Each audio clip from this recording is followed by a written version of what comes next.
Almost இன்னும் சொல்றேன். அத நீங்க கொஞ்சம் புரிஞ்சுக்கிட்டீங்கன்னா, டெக்னிக்கலா புரிஞ்சுக்கோங்க. இந்த சனி பெயர்ச்சி ஆகக்கூடிய நேரத்தில ராசிநாதன் கொஞ்சம் வக்ரமாயிருக்காரு. ஆனா, ஒரு சூப்பரான விஷயம் என்னன்னா, ராகு ஆல்ரெடி வக்ர பிளானட் தான். அவரோட சேர்ந்து வக்ரம் பண்ணாலும் மைனஸ் இன்டு மைனஸ்ன்னு பிளஸ்ஸா மாறிடும். அதனால பெருசா கவலைப்பட்டுக்க வேணாம். பெரிய நிம்மதி பெருமூச்சு என்னன்னா, தலைக்கு மேல இருந்த குருவும் வக்ர நிவர்த்தி அடைஞ்சிருக்காரு.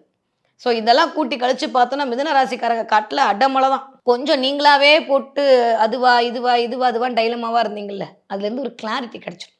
மக்களே என்ன கமெண்ட்ல கழுவி ஊத்தக்கூடாது. அப்புறம் ஹைஃபையும் பண்ணிக்கூடாது. இந்த 10ஆம் இடம் தான் மாமியார் வீடு. அந்த இடத்துல வந்து சனி உட்கார போறது. இருந்தாலும் ஒருவேளை உங்க நேட்டல் ஹாரோஸ்கோப் நல்லா இருந்ததுன்னு வச்சுக்கோங்களேன், மாமியாருக்கும் மருமகளுக்கும் சண்டையா இல்ல ஒத்துக்காம இருந்ததுன்னா, அப்படியே 2 பேரும் அப்படியே அந்யோன்யமா கூடிருவீங்க இந்த தடவ.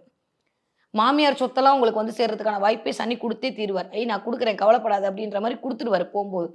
அதனால அந்த இடம் வலுக்கப் போகிறது. அதே மாரி 10ஆம் இடம் தான் மூத்த சகோதரன். சகோதரனுடைய இருக்கக்கூடிய பிணவுகளும் இந்த தடவ சரியா போயிடும். இல்லையா, அவரோட ஒரு சில சில மனஸ்தாபம் வர்றதுக்கான வாய்ப்புகளை உருவாக்கும்.